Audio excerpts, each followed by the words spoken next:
دانیہ ہم بعد میں شاپنگ کے لیے جائیں گے، جب تک تم اپنے روم میں جا کر آرام کرو۔ دلاوشا نے خاموش کھڑی دانیہ کی طرف دیکھتے ہوئے کہا تو وہ ایک سخت نظر یاسر پر ڈالتی ہوئی سر ہلا کر چلی گئی۔ یاسر اندر چلو، آرام سے بیٹھ کر بات کرتے ہیں، دلاوشا کہتا ہوا آگے بڑھا تو یاسر بھی اس کی پیروی کرتا ہوا ساتھ ہو لیا۔ وہ دونوں گیسٹ روم میں بیٹھے ہی تھے کہ بشیر چائے کی ٹرالی لیے اندر داخل ہوا۔ یاسر پہلے چائے پی لو پھر بات کرتے ہیں، دلاوشا نے بشیر کے ہاتھ سے کپ تھامتے ہوئے کہا۔ نہیں سر، آپ پی لیجیے، میں انتظار کر لوں گا، یاسر سادہ مندی سے کہتے ہوئے موبائل سے وہ فائل نکالنے لگا جس پر اسے ڈسکشن کرنا تھا۔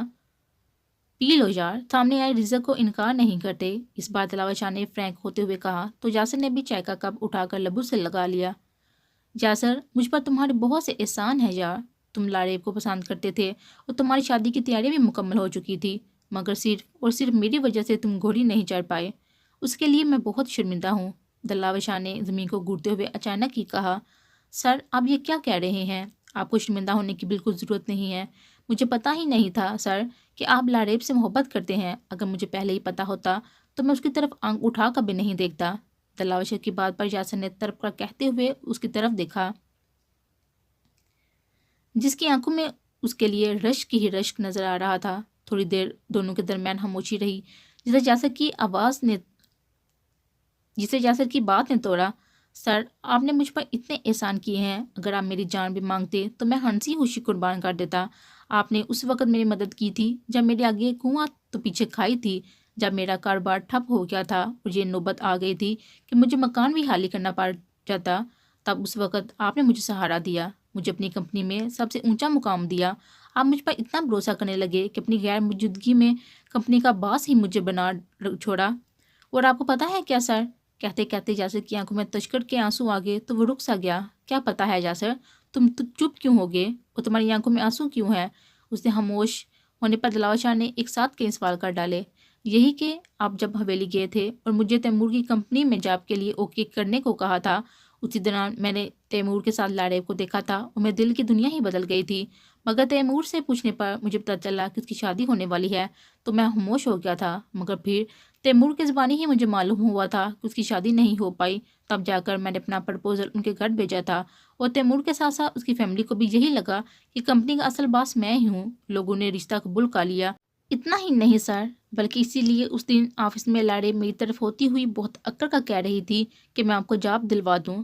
سر میں اس کے لیے آپ سے معافی چاہتا ہوں کہ لاریب نے میری وجہ سے آپ سے بہت بدتمیزی کی تھی، مگر سر اس دن میں بہت حیران و پریشان تھا کہ اچانک آپ مجھے اپنا دوست کیوں کہہ رہے تھے، پھر بھی میں نے تب وہی کیا جیسا آپ نے مجھے اشاروں میں کہا۔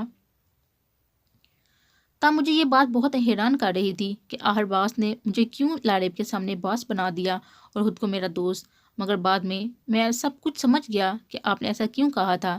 سر آپ کی جگہ کوئی اور مجھ سے شادی کے 2 دن پہلے یہ کہتا کہ لاریب اس کی محبت ہے تو میں لڑ جاتا، مگر وہ آپ تھے سر، اور آپ کے لیے میں ایسی کئی لاریب قربان کر سکتا ہوں، اس لیے میں خاموشی سے پیچھے ہٹ گیا تھا، مگر میری مما نے لاریب کے گھر بہت باتیں سنائی تھی اور میں نے بھی غصے میں آ کر لاریب کو برا بلا کہہ دیا، اس سب کے لیے بھی میں آپ سے معافی چاہتا ہوں سر۔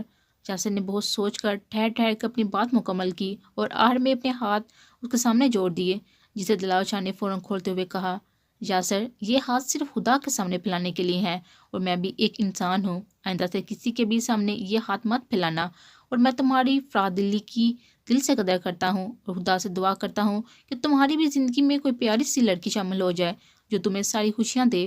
دلاوشا نے اسے گلے سے لگا کر اس کی پیٹھ تپاتے ہوئے دل سے دعا دی۔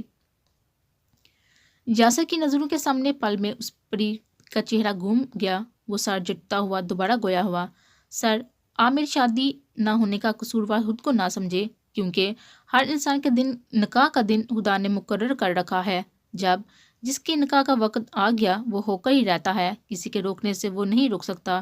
ہاں یہ الگ بات ہے کہ انسان بہت اجرت کرتا ہے مگر ہوتا وہی ہے جو خدا چاہتا ہے، جیسے لاریب کی شادی راحیل سے ہونے والی تھی مگر اس کے نصیب میں راحیل تھا ہی نہیں، اس کے نصیب میں تو آپ کا ساتھ لکھا تھا، اس لیے دلہن بن کر بھی وہ رخصت نہ ہو سکی، ایسے ہی لاریب میرے نصیب میں نہیں تھی، اب جو بھی میرے نصیب میں ہوگی وہ ایک نہ ایک دن خود میرے سامنے ہوگی۔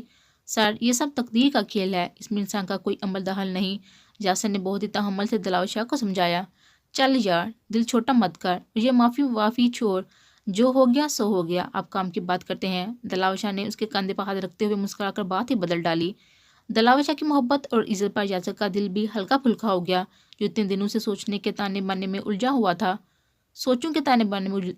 تھا۔ وہ ساڑھے ہلاتا ہوا اس فائل کو اوپن کرنے لگا جس کے لیے خاص وہ یہاں آیا تھا۔ 2 گھنٹے بعد یاسر خدا حافظ کہتا ہوا جانے لگا۔ تبھی اس پری پیکر کا چہرہ اچانک ہی نمودار ہوا، جو نظر نیچے کیے ہوئے دلاور شاہ کے پاس کھڑی کچھ پوچھ رہی تھی۔ یاسر نے آہی نظر اس پر ڈالی اور مسکراتا ہوا وہاں سے نکلتا چلا گیا۔ سوری دانیہ، ضروری کام تھا، اب چلو، دلاور شاہ نے اس کی طرف دیکھتے ہوئے کہا۔ ٹھیک ہے، بس 5 منٹ رکیے، میں ذرا نقاب لگا لوں، دانیہ نے مسکراتے ہوئے کہا اور اپنے کمرے کی طرف بڑھ گئی۔ دلاور شاہ ریسٹ واچ پر نظر ڈالتا ہوا بے چینی سے دانیہ کے باہر آنے کا انتظار کر رہا تھا۔ تبھی اس نے لاڑیب کی تلاش میں نظریں یہاں وہاں دوڑائی، مگر وہ اسے کہیں نظر نہیں آ رہی۔ نہ جانے یہ بیوقوف لڑکی کہاں غائب ہو گئی ہے۔ وہ بڑبڑاتے ہوئے اسے کال ملانے لگا۔ بیل پوری جا رہی تھی مگر کال ریسیو نہیں کی جا رہی تھی۔ شٹ! وہ غصے سے کہتا ہوا موبائل جیب میں ڈالنے لگا۔ تبھی دانیہ بھی حجاب لگا کر آ گئی تو وہ سر جھٹکتا ہوا اس کے ساتھ باہر نکلنے لگا۔ اب بھی وہ دونوں گھر میں بیٹھنے ہی جا رہے تھے کہ دلاور شاہ کی پرسنل گاڑی گیٹ سے اندر داخل ہوئی اور لاڑیب دروازہ کھولتی ہوئی باہر نکلی۔ دلاور شاہ کی نظر جیسے ہی لاڑیب پر پڑی تو وہ گاڑی کا دروازہ واپس بند کرتا اس کی طرف چلا آیا۔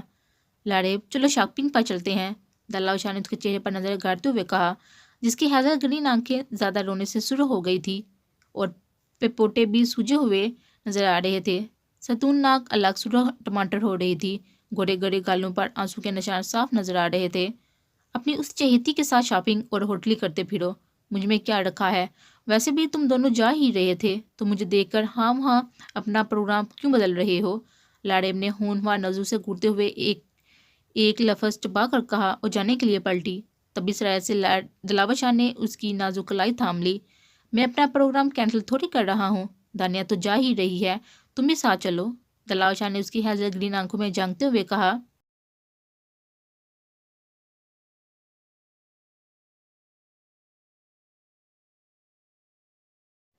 مجھے کباب میں ہڈی بننے کا کوئی شوق نہیں ہے، اور ہاں، لاڑیب، دلاور شاہ اتنی گری پڑی ہستی نہیں ہے کہ اس پر ترس کھا کر کہیں لے جایا جائے تو وہ دوڑتی ہوئی چل دے، لاڑیب اٹل لہجے میں کہتی، غصے سے اس کا ہاتھ جھٹکتی ہوئی وہاں سے چلی گئی۔ پیچھے دلاور شاہ بے بسی سے جاتے ہوئے دیکھتا رہ گیا۔ دلاور، چلنا نہیں ہے کیا؟ دانیہ نے کار کی کھڑکی میں سے گردن باہر نکالتے ہوئے چیخ کر پوچھا۔ آ رہا ہوں، وہ اداس سا گاڑی میں آ کر بیٹھ گیا۔ لاڑیب کمرے میں آ کر بستر پر گر سی گئی اور اپنے آنسوں کو دل کھول کر بہنے دیا۔ نہ جانے اسے روتے ہوئے کتنا وقت گزر گیا تھا، اسے کچھ ہوش ہی نہیں تھا۔ لاڑیب، داجان کی پکار پر جیسے وہ ہوش میں آئی تھی، وہ جلدی سے آنسو پونچھتی فوراً اٹھ بیٹھی۔ چلو کھانا کھا لیتے ہیں، داجان نے بہت ہی پیار سے اس کو کہا تو وہ فرمانبردار بچے کی طرح سر ہلاتی ہوئی واش روم میں گھس گئی۔ واش روم سے آ کر اس نے داجان کے ساتھ کھانا کھایا۔ پھر داجان اسے دلاور شاہ کی بچپن کی باتیں اور شرارتیں بتا کر ہنسنے لگی۔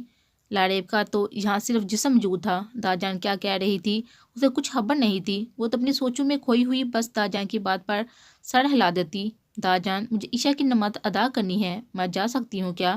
لاڑیب کو اچانک ہی یاد آیا کہ اس نے نماز نہیں پڑھی، اس لیے وہ فوراً پوچھ بیٹھی۔ ہاں بیٹا جاؤ، پہلے رب پھر سب، داجان نے اپنا پسندیدہ جملہ دہرایا۔ وہ خاموشی سے اٹھ کر اپنے کمرے میں چلی گئی اور عشاء کی نماز ادا کر کے سونے کے لیے لیٹ گئی۔ لاڑیب، اس دھوکے باز کے لیے تمہیں اب ایک بھی آنسو نہیں بہانا ہے، بس جتنے دن بچے ہیں خاموشی سے گزار کر اپنا بوڑیا بسترا سمیٹ کر اپنے اصل گھر کو لوٹ جاؤ، اسی میں تمہاری بھلائی ہے۔